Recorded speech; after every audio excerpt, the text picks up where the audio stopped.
அப்படின்னா மொழி மேல உள்ள அதிக காதல்னாலையும் மிக அழகாக கவிதை எழுதுவார்கள். அதுலயும் காதலும் கவிதையும் இணைஞ்சு வந்திருக்குன்னா அழகு கண்டிப்பா பஞ்சம் இருக்காது. அடுத்து பொதுவா காதலுடைய வலிமை பாத்தீங்கன்னா பிரிவுல தான் ரொம்ப ஆழமா தெரியும் நமக்கே, நம்ம இந்த அளவுக்கு காதலிச்சிருக்கோம் அப்படின்னுட்டு.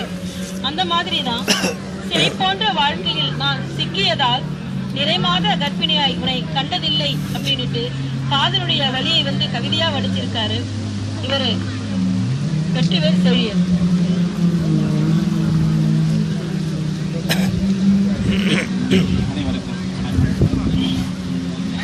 வெற்றிவேலனுக்கு ஆனந்த வல்லியடி, இதைவிட பொருத்தம் இவ்வுலகில் இல்லையடி. வள்ளியாய் வந்தவளே கள்ளி என்னை கண்டாயே, சொல்லி வைத்தது போல் அள்ளி கொண்டாயே. அடங்காத என்னை உன் அடக்கத்திலே என்னை அடக்கிவிட்டாய், அடங்காத என்னை உன் அடக்கத்திலே என்னை அடக்கிவிட்டாய்.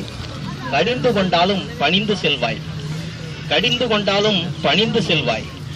என்னாசை என்னவென்று என்றென்றும் எண்ணுபவள், என்னாசை என்னவென்று என்றென்றும் எண்ணுபவள். பொன்னாசை பொருளாசை உனக்கேதும் இல்லையடி, பொன்னாசை பொருளாசை உனக்கேதும் இல்லையடி.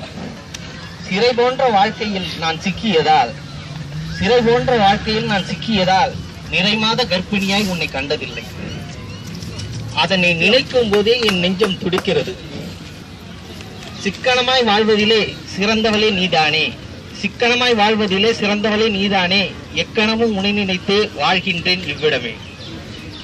நினைத்ததை நடத்தியே முடிப்பதில் நீ கில்லாடி, நினைத்ததை நடத்தியே முடிப்பதில் நீ கில்லாடி.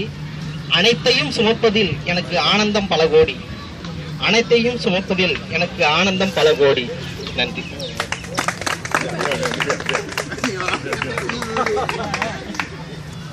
இவர் எங்க அர்த்தம் தங்கம் வாங்கி கொடுக்குறதுக்கு பாருங்க. இந்த ரெண்டு வேற இல்ல, வாட்சி தங்கம், இதுல தங்கம், பேல கூட தங்கம் வச்சுன்னு இருக்காரு. இங்க தங்கம், இந்த கை தங்கம், இங்க கண்ணாடி பாருங்க தங்கம், அதே தங்கங்க. வெற்றிவேல் பல்லு விழுந்தா கூட தங்கத்துல தான் கட்டிப்பாரு போல இருக்கு. சிக்கனமா இருந்தாதான் முடியும். நீங்க எப்படி தங்கம் வாங்கினீங்கன்னா இந்த மாதிரி இங்க வாங்கிட்டு ஊருக்கு காசு அனுப்புறது இல்லை. அதான் முடியலாம் வெள்ளின்றாரு அங்கிருந்து கவின் முருகன்.